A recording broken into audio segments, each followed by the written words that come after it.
Una palabra que no es la que voy a dar, pero os la voy a compartir, que me lleva machacando mucho tiempo y se la he compartido a varios hermanos para animarlo. Jairo viene al Señor, ¿verdad? No voy a compartir sobre Jairo, ni sobre milagros, ni nada, pero Jairo viene al Señor con una necesidad muy grande. Jairo era un principal de la sinagoga. Señor, mi hija está gravemente enferma, a punto de morir. Por favor, ven a mi casa y ora por ella. Cuando Jairo estaba diciendo estas palabras, un siervo de Jairo se le acerca y le dice: Jairo, no molestes más al maestro, tu hija ha muerto. Y era verdad. La hija de Jairo acababa de fallecer. Ya no había remedio, ya no había solución, ya todo se había acabado. ¿Para qué molestar al maestro? ¿Para qué hacerlo ir a tu casa? Ya ha muerto. Si hubiera llegado 10 minutos antes, habría una posibilidad. Pero Jairo toma una decisión. Y hay decisiones en nuestra vida que debemos de tomar. Y muchas veces por tomar la decisión equivocada y errónea, así nos va.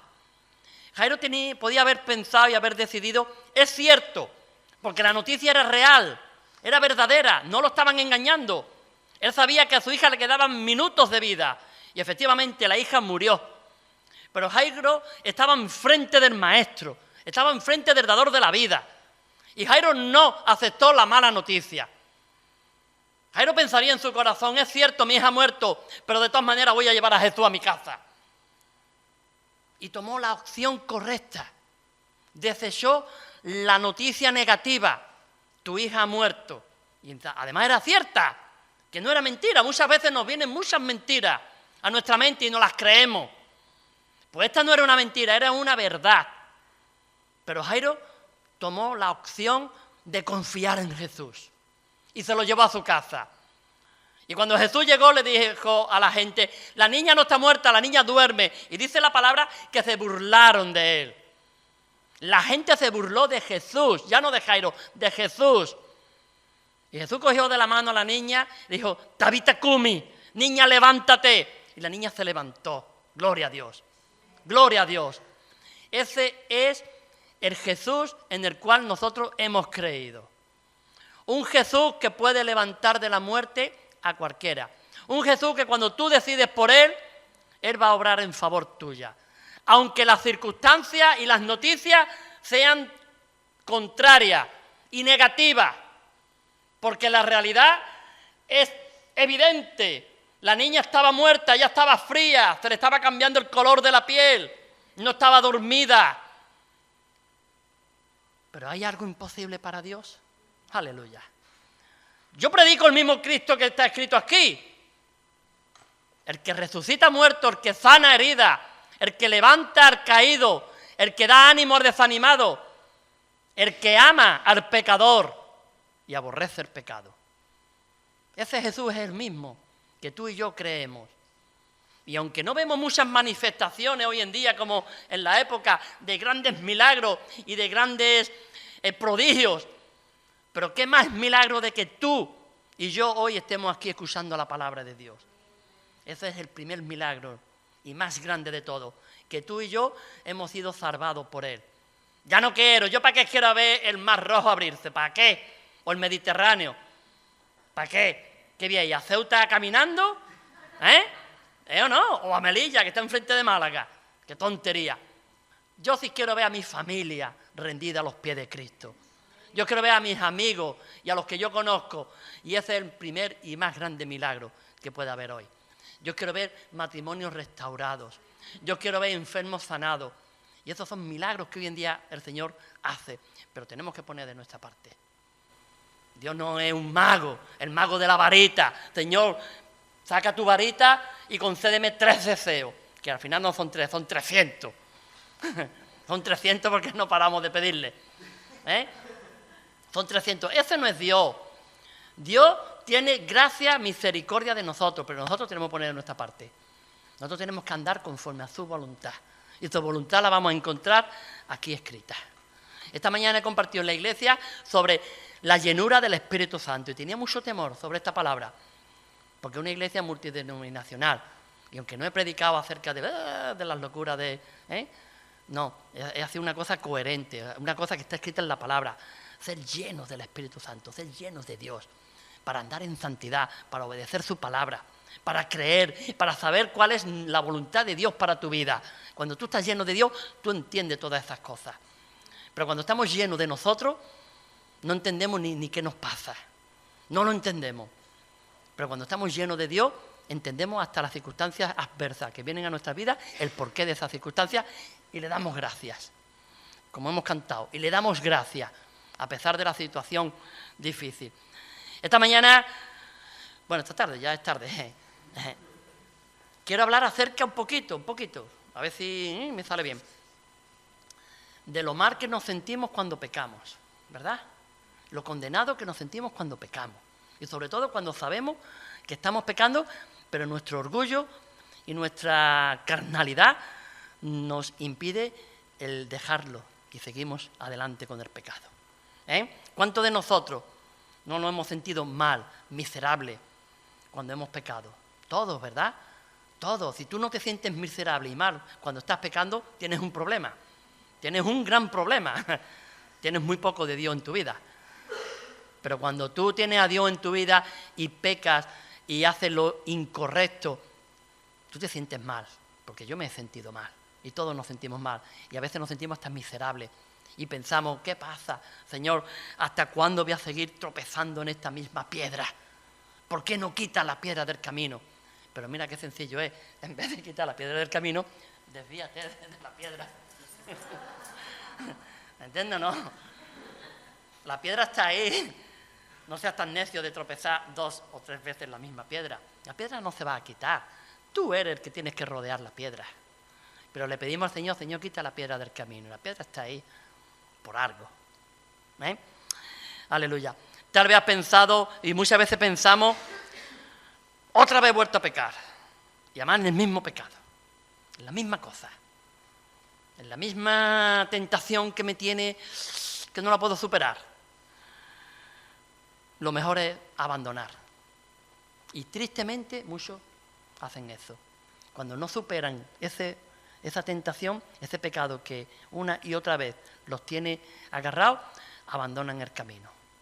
Y ya no los vemos más. No estoy hablando de salvación, estoy hablando de abandonar el camino. Abandonan el camino. Dejan de asistir a la iglesia, dejan de orar, dejan de tener comunión con los hermanos, dejan de leer la Biblia, porque se sienten condenados. Se sienten miserables, se sienten tan mal que lo último que quieren es que Dios les dé un tirón de orejas. Y es necesario que Dios nos dé un tirón de orejas y nos diga qué mal lo estás haciendo. Pero mira, el tirón de orejas que Dios te va a dar, te lo va a dar con mucha gracia y con mucho amor. Con mucha gracia y con mucho amor. No tengas miedo a la reprensión de parte de Dios. Muchas veces la reprensión viene de parte del hombre, está claro. Dios no va a venir en persona a hablarte.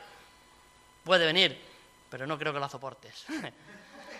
No creo ni que tú ni que yo lo soportemos, y por eso envía a las personas. El pueblo de Israel, cuando Dios quiso hablarle, sonaba como trompeta, se taparon los oídos y al final dijeron, Moisés, por favor, que te hable a ti. Que te hable a ti y tú nos hablas, porque no podemos tolerar esto. Y yo creo que Dios va a usar incluso al que menos tú te esperas, al menos espiritual, incluso a un inconverso, para darte un tirón de oreja y para decirte, por ahí no. Pero no te condenes, hermano, de verdad, no te condenes. La Biblia dice, en Romanos 8:1, ninguna, no hace falta ahí, ¿no? Ahora que vamos a leer un texto más grande, ninguna condenación hay para los que están o estamos en Cristo Jesús. Ninguna condenación. No nos está aprobando el pecado, no nos está diciendo que podemos vivir como nos dé la gana, pero sí nos está diciendo que no hay ninguna condenación, que no te condenes. No te condenes, esa actitud mala que has tenido, lo que tienes que hacer es arrepentirte y no hacerla más. Pero no te condenes, hermano. Si estás en Jesús, no hay condenación. Esto es un tema que a los presos se lo decimos mucho porque tristemente la mayoría de ellos vienen de iglesias. Vienen de la escuela dominical, de familias cristianas. Ellos mismos han estado en el culto cuando eran más jóvenes, incluso ahora de mayores, pero han abandonado y han caído en desgracia. Y muchos de ellos, los más espirituales, los más maduritos, son los que más se condenan. Sí, pero mira, aquí me veo preso, cometí un delito, robé, hice esto, hice aquello, y aquí estoy, he fallado al Señor, ya no soy digno. Y una condenación tremenda.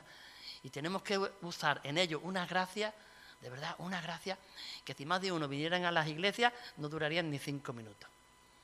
Ni 5 minutos, porque lo estaríamos señalando y saldrían corriendo. Bastante condenación hay ya con la que el diablo nos quiere meter en la cabeza, como para que nosotros encima lo condenemos más. Mire, hay un pecado que según la Biblia es imperdonable, y es la blasfemia contra el Espíritu Santo. Todos los demás pecados el Señor te los perdona. Todos, todos, absolutamente todos.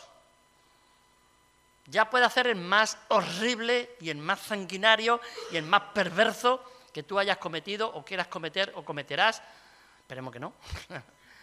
Que Dios te lo perdona si tú te arrepientes y le pides perdón. El divorcio, ¿verdad? No voy a hablar de divorcio, pero sí voy a comentarlo un poco. Hay personas que tristemente pues se han divorciado. Se han divorciado. No han tenido motivo, pero se han divorciado. El caso de nuestro hermano, hijo del pastor, él mismo lo ha dicho. Sin motivo alguno, no hay tercera persona, no hay motivo. Están pecando porque se están divorciando de una manera ilícita. El único motivo que Dios permite para el divorcio es porque haya fornicación de por medio, adulterio, otro hombre, otra mujer. Si no, no tienes por qué divorciarte. Hoy estaba hablando con una persona, no le voy a poner sexo, y me ha dicho que está muy mal porque se acabó el amor. Y yo le he recitado Corintios 13 y se ha puesto a llorar. No lo he hecho para hundirla, pero el amor no se puede acabar, porque si tú lees Corintios 13, ¿qué te dice? El amor nunca deja de ser, el amor todo lo puede, todo lo espera, todo lo soporta. El amor no es vanaglorioso, no es jactancioso, no se irrita.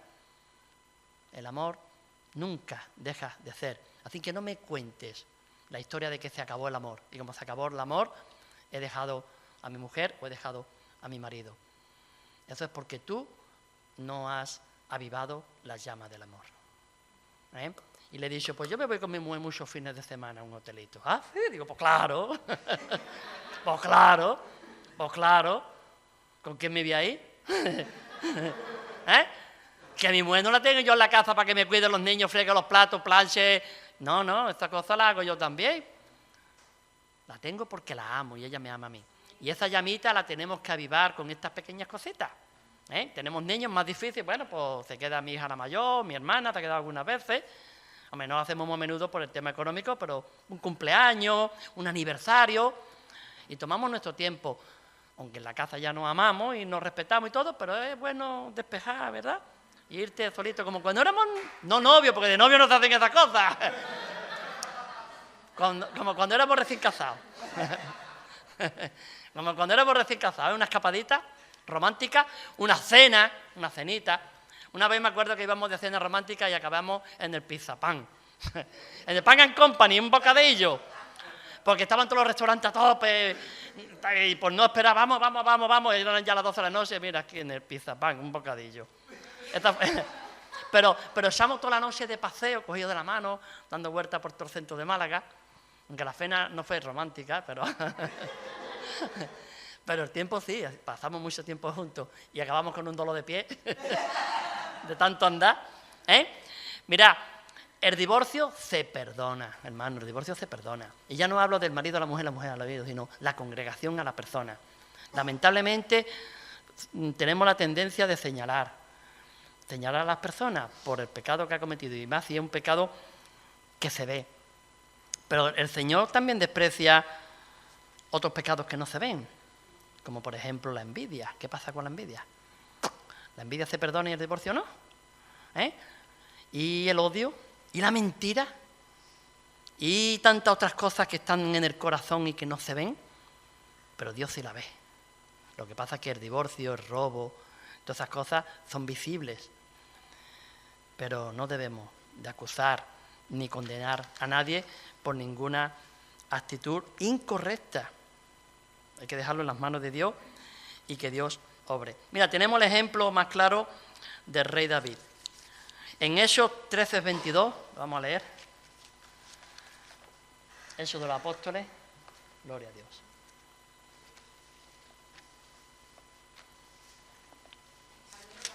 Hechos 13:22, capítulo 13, verso 22.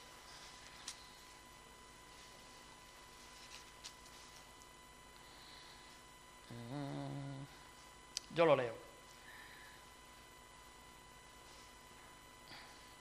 Dice, quitado este, hablaba de Saúl, les levantó por rey a David, de quien dio también testimonio diciendo, he hallado a David, hijo de Isaí, varón conforme a mi corazón, quien hará todo lo que yo quiero. Aleluya.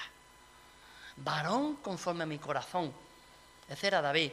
Y ahora tú te pones a leer la Biblia, que ahora la vamos a leer, y dice, David, varón conforme al corazón de Dios. Vamos a leerlo. A ver qué hizo David para que Dios considerara que David, segunda de Samuel, capítulo 11, que David era un varón conforme al corazón de Dios. Si yo leo esto y me quedo ahí, digo, la Biblia está equivocada. David era un sinvergüenza. David era un sinvergüenza. David fue un criminal. David fue un adúltero.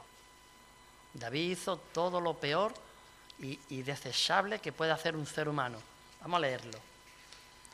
Segunda de Samuel, capítulo 11, del 1 al 17. Aconteció al año siguiente, en el tiempo que salen los reyes a la guerra, parece ser que había un tiempo donde los reyes pues tenían que salir a la guerra, estaban aburridos, vámonos a la guerra, ¿no? Nosotros decimos, vámonos al campo, y dice, vámonos a la guerra. Pues entonces los reyes iban a la guerra. Que David envió a Joab, y con él a sus siervos, y a todo Israel, y destruyeron a los amonitas, y sitiaron a Rabá. Pero David se quedó en Jerusalén, él no fue a la guerra. Y sucedió un día, al caer la tarde, que se levantó David de su lecho, y se paseaba sobre el terrado, sobre la terraza de la casa real, y vio desde la terraza a una mujer que se estaba bañando, la cual era muy hermosa. Está claro, si era fea, cierra la ventana y se va. Vamos, esto es de lógica. Envió David a preguntar por aquella mujer y le dijeron, aquella es Betsabé, hija de Elián, mujer de Urías, eteo. ¿Sabéis quién era Urías? Urías era uno de los 30 valientes de David. Era su mano derecha, era su amigo, su compadre, su compañero, su colega, su tronco. Estoy hablando en argot español. Ese era Urías. Pues esta muchacha era la mujer de él. Lo que pasa es que él estaba en la guerra y David no. Y envió David mensajeros y la tomó y vino a él y él durmió con ella. En otras versiones dice se acostó. Aquí es más suavita, esta la Reina Valera es más suave, ¿no? Dice durmió con ella. Luego ella se purificó de su inmundicia y se volvió a su casa. Y concibió, se quedó embarazada la mujer y envió a hacerlo saber a David, diciendo, estoy encinta. Entonces David envió a decir a Joab, envíame a Urías, eteo. Y Joab envió a Urías a David. Cuando Urías vino a él, le preguntó por la salud de Joab y por la salud del pueblo y por el estado de la guerra. Después dijo David a Urías, desciende a tu casa, lava tus pies, y saliendo Urías de la casa del rey, le fue enviado presente de la casa de la mesa real. Mas Urías durmió a la puerta de la casa del rey, con todos los siervos de su señor, y no descendió a su casa. E hicieron saber esto a David, diciendo, Urías no ha descendido a su casa. Y dijo David a Urías, ¿no has venido de camino? ¿Por qué pues no descendiste a tu casa? Urías respondió a David, el arca de Israel y Judá están bajo tienda, y mi señor Joab y los siervos de mi señor en el campo, y había yo de estar en mi casa para comer y beber y dormir con mi mujer. Por vida tuya y por vida de tu alma, que yo no haré tal cosa. He dicho hasta el 17, ¿no? Sí. David dijo a Urías, quédate aquí, aún hoy, y mañana te despacharé. Y se quedó Urías en Jerusalén aquel día, y el siguiente David lo convidó a comer y a beber con él hasta emborracharlo, hasta embriagarlo. Y él salió a la tarde a dormir en su cama con los siervos de su señor, mas no descendió a su casa. Venida la mañana escribió David a Joab la carta, la cual envió por mano de Urías, Y escribió en la carta diciendo: poned a Urías al frente en lo más recio de la batalla y retiraos de él para que sea herido y muera. Así fue que cuando Joab sitió la ciudad, puso a Urías en el lugar donde sabía que estaban los hombres más valientes. Y saliendo luego los de la ciudad pelearon contra Joab y cayeron algunos del ejército y los siervos de David, y murió también Urías Eteo. Gloria a Dios. Señores, esto es miserable. Esto, según mi condición humana, mi pensamiento, y me imagino que el tuyo, no tiene perdón de Dios. Se había acostado con la mujer de su amigo. Él tenía cuantas mujeres le daba la gana porque era rey de Israel. Aparte tenía unas pocas mujeres y todas las concubinas que quisiera. Y podía coger a la que le diera la gana.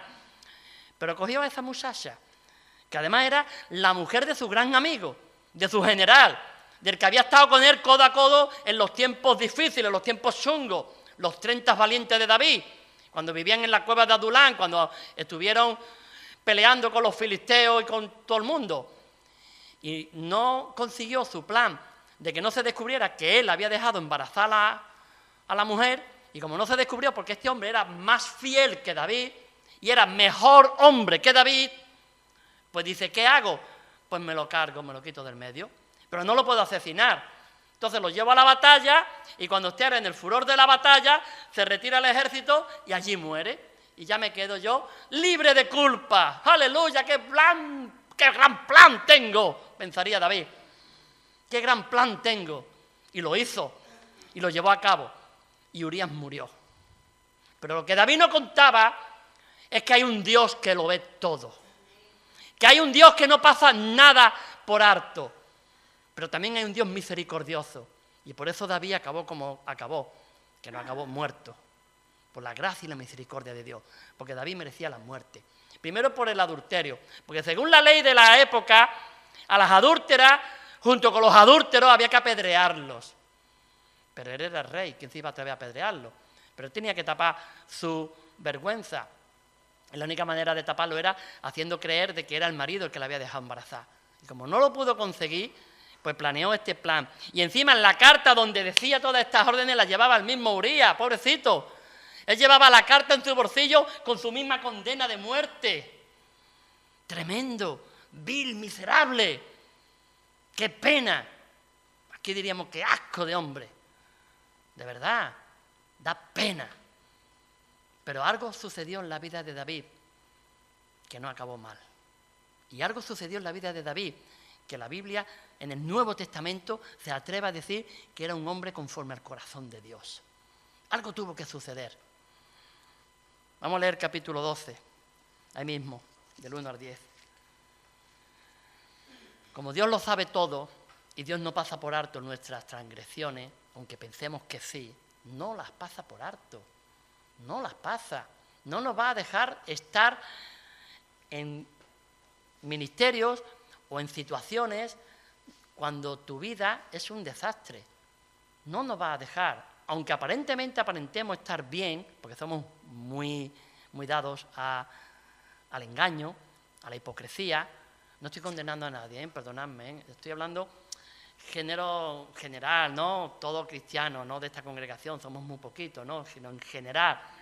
Somos personas que somos capaces de ponernos la máscara sincera. Sincera es cera y sincera, la cera, la de las velas. Entonces las máscaras de antes eran de cera.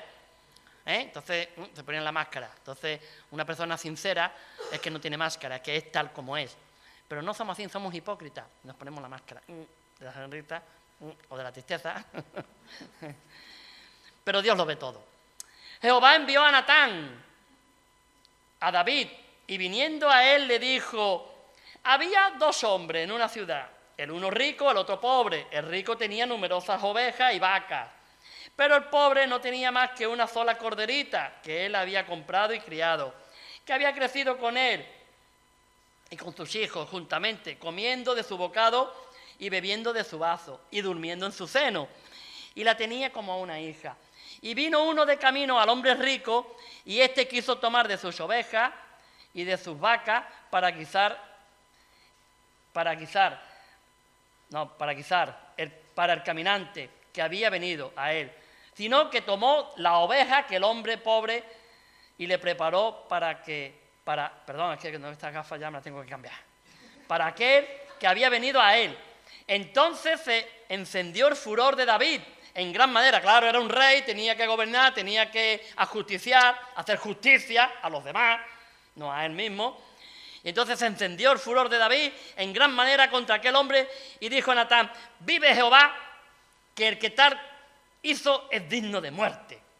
Claro, entendió que era un canalla el que hizo esa cosa. Y debe pagar la cordera con 4 tantos, porque hizo tal cosa y no tuvo misericordia. Entonces Natán dijo a David: tú eres aquel hombre. Así ha dicho Jehová de Israel: yo te ungí por rey sobre Israel y te libré de la mano de Saúl y te di la casa de tu señor y las mujeres de tu señor en tu seno. Además, te di la casa de Israel y de Judá. Y si esto fuere poco, te habría añadido mucho más. ¿Por qué pues tuviste en poco la palabra de Jehová, haciendo lo malo delante de sus ojos? A Uría Eteo heriste a espada y tomaste por mujer a su mujer. Y a él lo mataste con la espada de los hijos de Amón, por lo cual ahora no se apartará jamás de tu casa la espada, por cuanto me menospreciaste y tomaste la mujer de Urías Eteo para que fuese tu mujer. Gloria a Dios. David aquí tenía también 2 opciones, como Jairo. Podía haber cogido del cuello a Natán y haberlo matado. Soy el rey, tú vas a venir a mí a contarme historias, porque antiguamente a los profetas se los mataba por decir las verdades. Por eso hoy en día nadie quiere ser profeta, de los de antes. De los de antes. Hay profetas nuevos de esos que te venden la moto muy bien vendida, después no pasa nada, pero bueno, ya se han quitado el medio. Pero los profetas de antes los mataban por decir la verdad, traían palabra de Dios. Y David, como rey y como persona que estaba viviendo esa situación, podía haber matado al profeta, habérselo quitado del medio, haberlo encarcelado, haberlo desterrado. Tú me vas a mí a decir lo que yo tengo que hacer, pero David no hizo eso. David aceptó la reprensión del profeta. David aceptó la disciplina de Dios. Y por eso la Biblia llama a David hombre conforme al corazón de Dios, porque aceptó lo que Dios le había dicho por boca del profeta. No se cambió de iglesia, no se fue a otra parte, no abandonó el camino, no blasfemó, no se fue por ahí gritando ni apedreando, lo aceptó. Gloria a Dios. Bendito sea el Señor. Vamos a leer Salmo 51. Cuando David entiende el mal que había hecho, cuando David comprende y empieza a meditar: Dios mío, ¿qué es lo que he hecho? Salmo 51, del verso 1 al 17. Cuando David en la noche, ¿verdad?, cae la noche es muy larga cuando no se puede dormir. Yo anoche casi no dormía apenas, porque además de que tenía los 2 mensajes, que los que tenía ya plasmados, pero tenía ahí mis dudas, tenía mis luchas. Mi hija pequeña se vino a dormir con nosotros, porque tuvimos una invitada, mi hija invitó a una amiguita, y nada más que tenemos 2 camas para niñas, entonces dormía con nosotros y se movía más, se movía más que un garbanzo lava con veo, como se suele decir. No va la niña, y no me ha dejado dormir, Y durmiendo tú piensas muchas cosas, porque no está durmiendo, está despierto, está ahí. Pues David esa noche seguramente no dormiría nada. Y empezó a pensar: Dios mío, ¿qué es lo que he hecho? He matado a mi mejor amigo. Me he quedado con su mujer, la he dejado embarazada, he cometido adulterio, teniendo yo cuantas mujeres me hubiera dado la gana. Y me he fijado en una que no me era lícito tener. Y escribe el Salmo 51. Gloria a Dios. Ojalá de verdad tuviésemos esta reflexión en nuestras vidas cuando hacemos lo indebido. Salmo 51, del 1 al 17. Dice el encabezamiento, nunca los leo, ¿no?, pero hoy los voy a leer. Dice: arrepentimiento y plegaria pidiendo purificación. Al músico principal, Salmo de David. Cuando después que se llegó a Betsabé, vino a él Natán el profeta. Y David, con todo el desgarro en su corazón, escribió esto: ten piedad de mí, oh Dios, conforme a tus misericordias. Conforme a la multitud de tus piedades, borra mis rebeliones. Lávame más y más de mi maldad y límpiame de mi pecado, porque yo reconozco mis rebeliones y mi pecado está siempre delante de mí. Contra ti solo he pecado. Yo he hecho lo malo delante de tus ojos, para que seas reconocido justo en tu palabra y tenido por puro en tu juicio. He aquí en maldad he sido formado, y en pecado me concibió mi madre. He aquí tú amas la verdad en lo íntimo, y en lo secreto me has hecho comprender sabiduría. Purifícame con hisopo y seré limpio. Lávame y seré más blanco que la nieve. Hazme oír gozo y alegría, y se recrearán los huesos que has abatido. Esconde tu rostro de mis pecados y borra todas mis maldades. Crea en mí, oh Dios, un corazón limpio y renueva un espíritu recto dentro de mí. No me eches de delante de ti, ni quite de mí tu Santo Espíritu. Vuélveme el gozo de la salvación y espíritu noble me sustente. Entonces enseñaré a los transgresores tus caminos y a los pecadores que se conviertan a ti. Líbrame de homicidios, oh Dios, Dios de mi salvación. Cantará mi lengua tu justicia. Señor, abre mis labios y purificará mi boca tu alabanza. Porque no quieres sacrificio, que yo lo daría. No quieres holocausto. Los sacrificios de Dios son el espíritu quebrantado. Y el corazón contrito y humillado no despreciarás tú, oh Dios. Gloria a Dios. David se arrepintió de verdad. De verdad. Esto se lee así en ¿verdad? En un tirón. Pero David tuvo que estar gimiendo, tuvo que estar el hombre desesperado. Yo una vez escuché un chico gritar en el bosque en la noche. Estábamos en Vitoria, en Gasteiz, en el norte, en un centro de rehabilitación en Remar. Yo me convertí allí. Y en el bosque, estaba en una casa de acogida para toxicómanos, ¿no? Y en el bosque se escuchaban unos gritos. ¿Qué pasa aquí, no? ¿Qué pasa? Y era un chico que era homosexual y se había ido de permiso. Le habían dado un fin de semana, se había ido a su casa y había caído en fornicación, se había acostado con otro hombre, ¿no? Y el chico tenía tal remordimiento y tal compunción, estaba tan compungido de corazón, que se iba al bosque a orar y se escuchaban unos lamentos, unos gritos. En mi vida he escuchado yo una persona orar de esa manera, ¿no? Con ese desgarro. Y yo me imagino a este David, pues, desgarrado por lo que había hecho. Es muy fuerte, por una pasión momentánea. Después, cuando él pensó, he matado a mi amigo, he dejado embarazada a su mujer, me la he quedado para mí. ¡Wow! Y sobre todo, he pecado contra Dios. He pecado contra Dios. David no escribió el Salmo con una lira allí. Eso lo hacen los músicos, que hacen re. David estaba totalmente destrozado. Gloria a Dios. Por eso la Biblia lo llama hombre conforme a su corazón. David reconoce, primero, su pecado. Segundo, David reconoce que debe ser disciplinado. La disciplina no nos gusta a ninguno. Cuando cometemos un fallo, por no llamarlo un pecado, cuando nos apartamos y nos quieren disciplinar, automáticamente nos rebelamos. Pues me voy, hay más iglesias en Málaga, no eres la única, ¿verdad? Pues me voy, pero hermano, mira, es que lo que estás haciendo no es correcto. Pues otros lo hacen, vale, pero no es correcto, la Biblia no nos enseña esto, que otros se lo permitan no significa que sea lo correcto.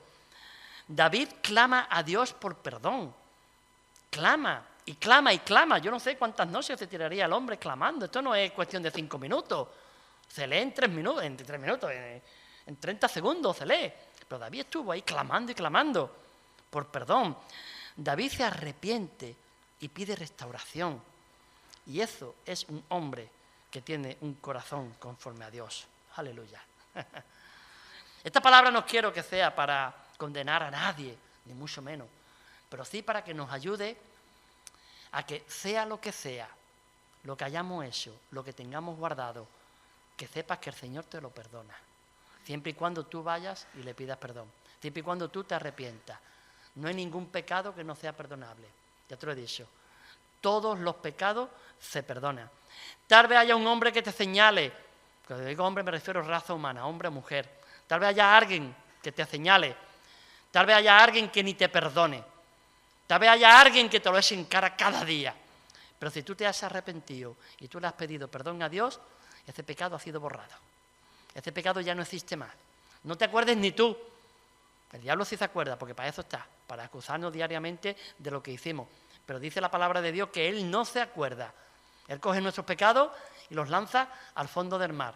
Y si Dios, que es omnisciente, omnipresente y todopoderoso, no se acuerda, el todopoderoso no se acuerda. No me cuadra esto, ¿no? Pues si Él no se acuerda, no te acuerdes tú. No te acuerdes tú y te condenes. Porque como hemos leído en Romanos, ninguna condenación hay para los que están en Cristo Jesús. Para los que no están en Cristo Jesús, pues se flagelan, se martirizan, lloran, se dan cabezazos contra la pared y nunca levantan cabeza. Pero para los que estamos en Cristo Jesús, ninguna condenación hay. Dios quiere en esta tarde perdonarnos. Dios quiere en esta tarde restaurarnos y solamente tenemos que dar 2 pasitos muy simples. Arrepentimiento y pedir perdón. Hay pecados que son tan escandalosos que no te aconsejo que lo pidas perdón en público, porque la gente no lo va a entender. Al contrario, lo van a aprovechar para decir, ¡ajá! ¡Lo sabía! Lo sabía que este no era trigo limpio. Así que hay pecados que mejor no confesarlo en público, pero sí delante de tu Padre, sí delante de Dios. Lo hago así un poco con gracia, pero es así, hermano. Es así. Sí, delante del Señor. Arrepentimiento, que significa voy hacia allá y me cambio de dirección y comienzo a ir en otra dirección. No continúe yendo hacia la misma dirección, que al final seguro que chocas contra el muro. Seguro, seguro. Y pedir perdón. Si hay que pedir perdón a las personas, se le pide. Si ha hecho daño a una persona, le tiene que pedir perdón a esa persona. Y si ha hecho daño a Dios, por supuesto hay que pedir perdón a Dios. Hay cosas en nuestras vidas que nos atan. Y el Señor vino a desatar, a librar, a darnos verdadera libertad. Libertad no para pecar, como dice la palabra, no como pretexto para el pecado, sino libertad para poder servirle, para poder honrarle, para poder adorarle, para poder estar caminando en sus caminos. Porque nos espera un futuro muy glorioso, hermano. Y te digo una cosa, merece la pena vivir en esta vida en santidad y en todo lo que Dios te quiere dar. No es difícil, al contrario, es maravilloso. ¿Eh? Bueno, que el Señor bendiga.